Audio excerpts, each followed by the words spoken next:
Hello, everyone.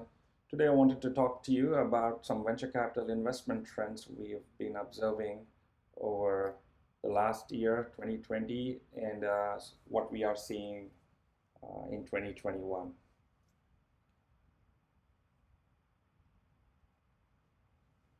So, if we take a look at the amount of investments that occurred last year, globally, investors have poured in almost $259 billion across 16,773 deals. This is a significant uptick from the dollar amount that was invested in 2019, which is around $213 billion, and the number of deals in 2019 were 15,564. So, despite the pandemic situation and shelter in place, lockdowns in various regions, both investors and entrepreneurs have adjusted to the new norm, and there is more interest in startups, and investors have been backing many more companies in 2020, and the trend is continuing in 2021 as well. If you look at the US deals and dollar activity over the last 10 years, you're seeing that the bars are increasing, showing you an increasing in investments made in startups. When you look at the trend line for deals, the number of deals done is slightly trending downwards. What that means is more amount of capital is being invested in mature late stage companies. We also have a trend where companies are staying private for longer periods. So that is also attracting non-traditional investors who typically don't invest in venture companies or private companies, but they are also showing interest in these very large, successful unicorn companies. And this chart shows you that mega deal activity, deals where more than $100 million has been raised in any given transaction. So last year we have seen that 336 deals have been completed where more than $100 million has been raised, and the total amount poured into these mega deals is $76 billion, so which is very significant, and that trend has been increasing over the last several years, and this year is no different. Now, all of this is also being supported by the strong IPO market we've been seeing lately. So if you look at the share of companies that are exiting via M&A, via public listing or buyout, you see that this bar, IPO bar, is significantly increasing, and also it's also being fueled by SPACs, where companies are able to go public more easily, and we are seeing that last year there have been 230 IPOs that have used the SPAC route, raising a total of $70 billion. And this year we have already surpassed that amount by Q1, I think, when this chart was created, and we are already at $83 billion raised via 281 companies that went IPO via SPAC. Now, if you look at the deal share by stage, you see that the orange bars at the top increasing in size, which shows the activity in late stage deals. So that means more investors are flocking to these mature late stage companies and putting more money in. And when we look at the bottom bars, they are shrinking a little bit, showing that there is a slight decrease in angel and seed rounds, as well as early stage VC rounds, which is Series A and Series B. Now, when we deep dive into the angel and seed rounds, what we are seeing here is the dollar amount has been flat over the last 3 years, 18, 19, 20. And where angels have consistently invested close to $3 billion, and seed stage investors have continued to invest with $7.5 billion annually. What we are seeing with the orange trend lines here is a downward trend. What this means is the check sizes have increased, meaning if you're putting the same money in fewer deals, that means you're writing bigger checks for companies. And also that shows that the investors want, even at the earlier stages, want to back companies that have a viable product and a scalable business model. So they are looking at those metrics, those things very closely. And if you take a look at how much capital is being raised in angel and seed rounds, what we are seeing is almost close to 90% of the transactions completed have raised less than $5 million. And it's only um, uh, 10 to 15% of companies are able to attract significantly higher capital than $5 million. So this gives you an idea of how much you can expect to raise in a typical angel or a seed stage round. When it comes to valuations at these stages, at these early stages, it's not surprising, and also it may be little bit uninteresting or disappointing to see that um, the angel and seed stage valuations have stayed flat for several years. The median angel round valuation is around $5 million, whereas a seed stage company is able to get a $7 million valuation. But for early stage VC as well as late stage VC, the valuations have been climbing. So this again supports the idea that investors want to pour more money and even at higher valuations into more proven companies than they are and then the earlier stage companies have almost stagnated in valuations.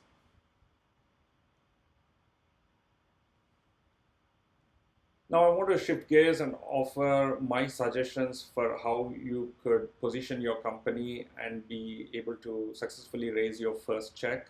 The first point I want to bring up is research. You need to do a lot of research on who the right angel and seed investors are for your sector, for the company that you are building, and make sure those investors are interested in that area. It would be a waste of everybody's time if you go and chat with investors who are not investing in, for example, climate tech, or not investing in blockchain, or not investing in consumer. So you have to do your research, who invests in consumer, who invests in vertical industry companies, or who invest in enterprise software companies. And then you also have to identify which investors are going to lead a financing round, and which investors are only follow-on investors. That means they don't write term sheets, or they don't typically they don't want to be the only check or first check in your company. So you need to understand that, and it's very important to find a lead investor or that anchor investor who writes you the first check. And once that is completed, then it becomes a little easier to convince other investors, because you've already shown proof that a more sophisticated investor was willing to write you a check. So research is very important, and then networking. I know because of the pandemic, and also people working remotely, offices are not open yet, and conferences are not happening. It is very difficult for new entrepreneurs and startups that haven't raised external financing round to reach out to potential investors without a warm intro. It's very hard. And so you need to identify who within your ecosystem, within your networks, can potentially introduce you to investors or advisors, and try to build that network proactively, even when you are not in a fundraising process, because it is going to take significantly longer than you are anticipating, and it will be very strenuous. You have to focus both on fundraising as well as your startup, and it will take a toll on you. And you need to leverage your network and connections, and you have to rely on your mentors and advisors. So it's very important that you are building that network in the same way you're building your product and business development and sales and marketing activities. Then the third point I want to mention is, when you are networking and making new connections. It's very important that you are keeping in touch with them through periodic updates about the progress you're making on your company. If there are any milestones that you have achieved or awards you received or grants you have secured, you want to keep your network informed about it, because even if you don't need these investors at the immediate moment, they will be tracking your company. They'll be happy to receive their updates, and they'll be able to help you when you actually start fundraising. And then finally, seeking mentors and asking for help. As you are building your startup, you'll encounter so many issues, so many new problems that you probably haven't faced before. But luckily, others have already seen this and solved this. So it's very easy if you are to seek expert advice rather than trying to figure it out all by yourself. And the entrepreneur ecosystem, the investor ecosystem is very friendly. They are willing to help you, a new entrepreneur. Even though they may not invest in your company, they are more than happy to help you out and connect you to the right resource if you reach out to them through the right channels. So what are investors looking for when you're pitching them about your idea and company? The first and foremost thing they are looking for is whether there is a market. The market is a very important factor. If there is good tailwinds and demand drivers for any given new market, it becomes very much easier for investors to evaluate the upside, understand the risk. If there is no market, or if it is very nascent and it is slowly evolving, then the number of investors who understand it will reduce, right? You have to only go and work with a few investors. So a market that is large enough and which has customers with budgets who are willing to try new solutions, it becomes very important. That's the first parameter that investors will look at, or how easily the market is going to grow. Even that is more important.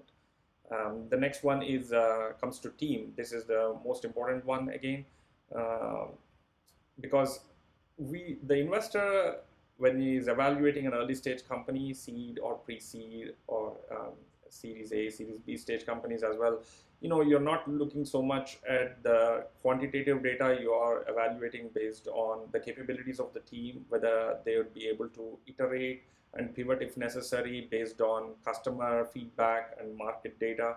Do they have that resilience? Do they have that kind of thinking where they need to take in new information and make adjustments and course correct? And that's the team people are looking to back. And the next one that becomes important is technology product or technology or product. What kind of unique product, unique features you are building, or what kind of defensible technology that you are building that will at least have have a competitive edge in the near term, 12 to 18 months edge over your incumbent or other new entrants. So anything that you can highlight in terms of that offering would be very helpful. It shouldn't be a Me Too product. If you are doing a Me Too, then you should be very clear what is the advantage that you will have. So what is the edge that your company would have that will enable you to grow your revenues and also do that for longer periods, right? You don't want to enter a market where immediately after year one you will see so many other players entering with the same product, and then you have to reduce your prices, and that becomes a downward spiral from there. That's not something investors want to back. Then the fourth point is traction. Nothing beats traction. If you have proof of concept, pilots completed, and some alpha customers, beta customers, that is worth showcasing, and investors are looking for that that customer data. So if traction is very important, so even though you may not be able to get a full price for your product or solution, I think it's very important to enlist some customers to try out your product and provide feedback and make partnerships happen. And that is also valuable data that investors are going to rely upon when they are evaluating whether to invest in your company or not. And then the final thing they will look at is what are the levers for growth. If they invest more money into sales and marketing, can you grow fast? Or is it technology? Do you have to hire more engineers and build out the algorithm or build out the capabilities that will allow you to solve bigger problems? So that is one thing investors want to understand. What are the levers for growth? So as much as if you can explain that and articulate it well, they would be able to easily understand the risk and make a decision faster. So recently, Doxen did a trend analysis on pre-seed fundraising process and what they have been observing when investors are reviewing pitch decks. So what they found out was investors are spending more time looking at competitive landscape. They are looking at how ready the product is, and finally they are looking at whether the business model is sound. So all of these attributes are becoming more important, um, and so as an entrepreneur, it would be important if you could add more information around this and support your growth story by showing data and more resources to help educate the investor and convince him or her to invest in your company. So you need to address it. Whether you address it in the main course slides or add appendix slides, it's very important. So I think what I see for the rest of the year and also into 2022 is that we won't go back to pre-COVID times of deal making. I think it will be a hybrid environment where a lot of evaluation analysis of deals may happen more virtual. And then once there is a solidified interest, once the investor finds that this is a company I want to back, maybe then only he may ask for an in-person meeting. So now the battle has shifted. It's no longer about running into investors at conferences or demo days. That is less likely to happen. I think everybody needs to build these networks, and then you have to be very creative about how you're going to showcase your product, market your product. Marketing becomes important because your web page, your mobile app, your landing page, your assets, collateral, all of this will play an important role in garnering investor interest to invest in your company. So with that, I think there are many more things that you can look at. I think I just presented a few of the trends that I've been observing, but there are many more. But like I said, there are tons of resources available which you can use, and I think you need to definitely adapt to this new norm of fundraising and building your company. You cannot go back to what happened 2-3 years ago and then take any of those lessons, because those are completely gone. Meaning you cannot use them to the fullest. Some of them are relevant, but now things have shifted. With that, thank you again, and if you have any questions, please reach out via the comment section and I'll be happy to provide answers. Thank you.